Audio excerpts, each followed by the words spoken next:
Welcome back to another episode from the Critics Collective. I'm Ron, and today we are, looks like ending it. I mean, it's part two. At this point, all the episodes are out for seasons 10's Netflix Love is Blind.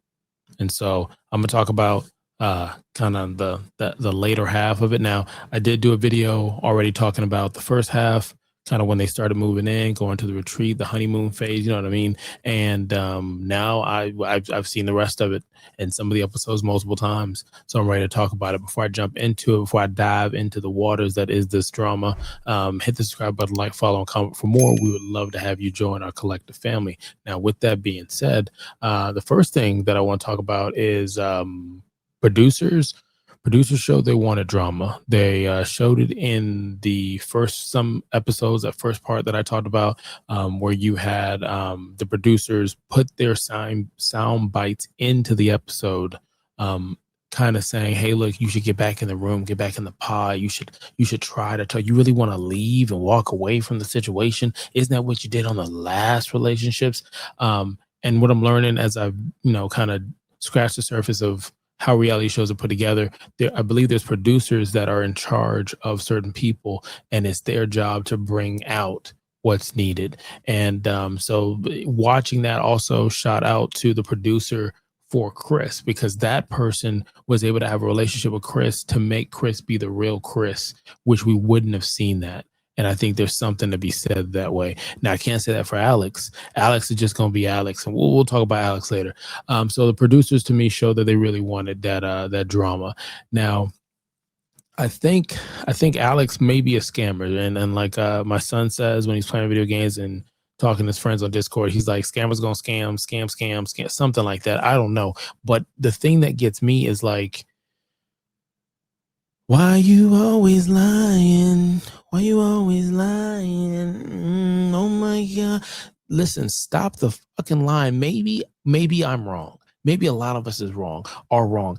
Alex just kept coming up with shit. The scene, and I was tuning Alex out because I'm like, man, he's full of shit. I said in the first few episodes, he's full of shit.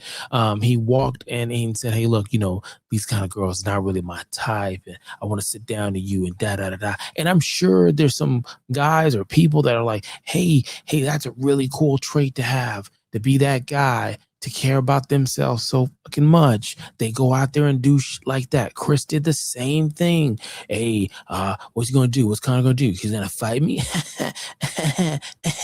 What? I don't understand what's going on in that situation. So they're sitting on the couch, and Ashley is a real one. Ashley could have sat back, and this is why I said for this season, once again, the women are like saying, hey, look, we're gonna make our own story. We're not gonna feed into the bullshit. Producers are giving us this trash roster. It is, it is what it is. I'm not going to stress it. And she sits there, and I feel like she was trying to be like, I'm going to be somewhat understanding. And his lies just weren't adding up. He was like, I'm in Austin, and I was nomad, and I was in another country. I'm a financial person. I can't tell you about the finances because there's some legal documents because I'm a fiduciary. And then that word is kind of French, but it's also a little bit of Creole in there. And he was just, every time you saw it, especially in that conversation piece, she just sits back and she's like, okay, so what time, what day? And it reminded me of a situation in last season where, and I can't remember the characters now, they're just where she was saying about him drinking and hanging out and doing stuff. And I'm like, he doesn't realize that she is grilling him like a detective, and he is just fucking this up. And then he's like, oh, is there any more tequila left? And he went in the fridge, and like, she already knew there was no tequila, man. You ain't playing the game right.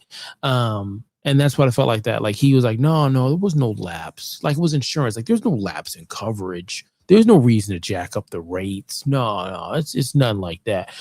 So there was something there, and I don't know, but I feel like he's talking about going around the world, and I felt like he mentioned 7 states.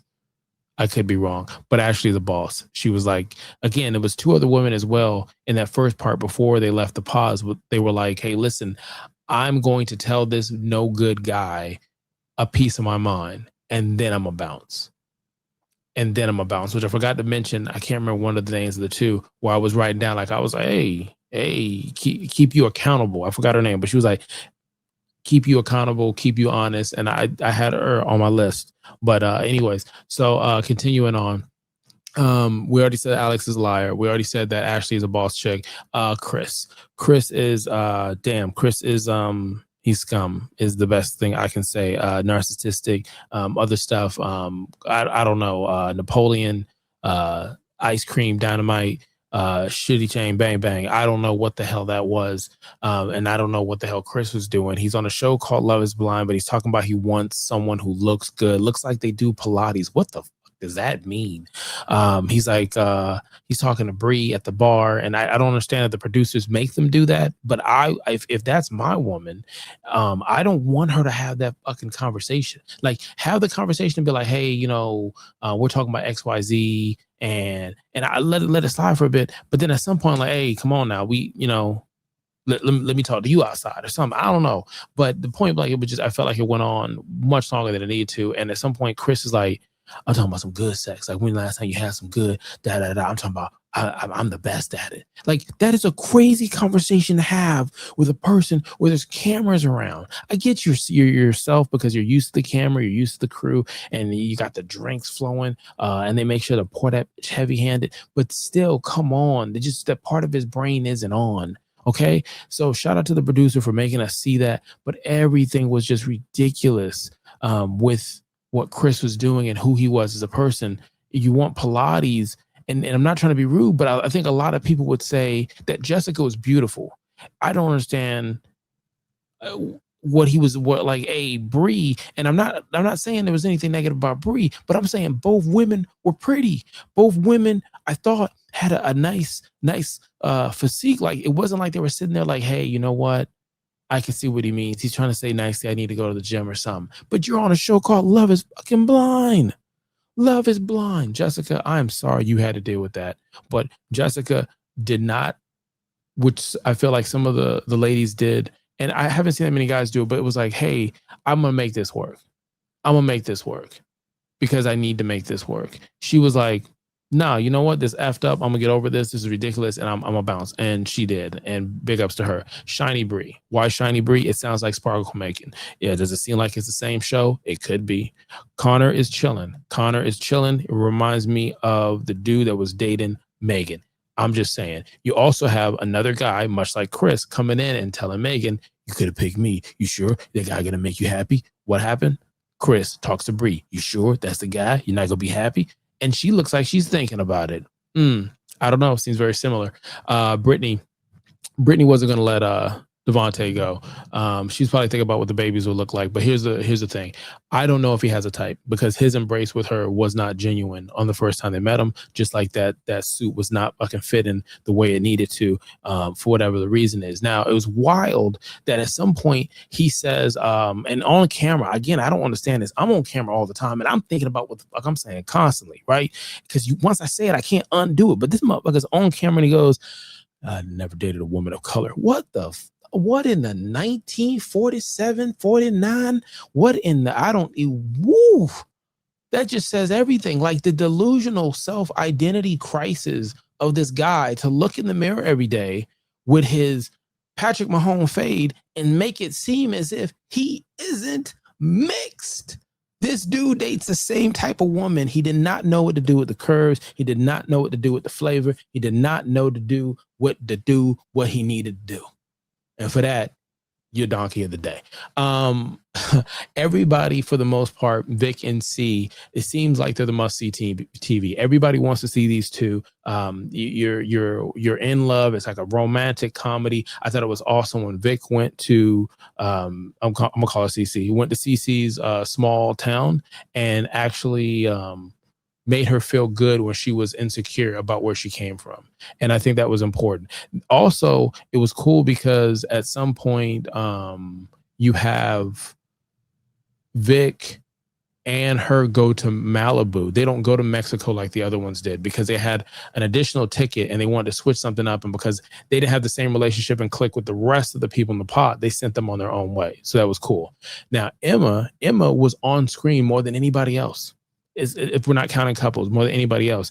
And I love the heartfelt story, but it happened a lot. Now, Emma was opening up, don't get me wrong, and she was changing, but most of the screen time. Then her sister had a wild comment. I could be wrong. Something like, man, if I lived a life where I didn't have kids, guess what, sister? That kid, those kids, those people are going to grow up and they're going to see, and they're going to remember this. So I just want to say that. Also, mom and dad. I love when the parents and the friends come together, but mom and dad is probably the worst mom and dad experience I've seen on this whole show.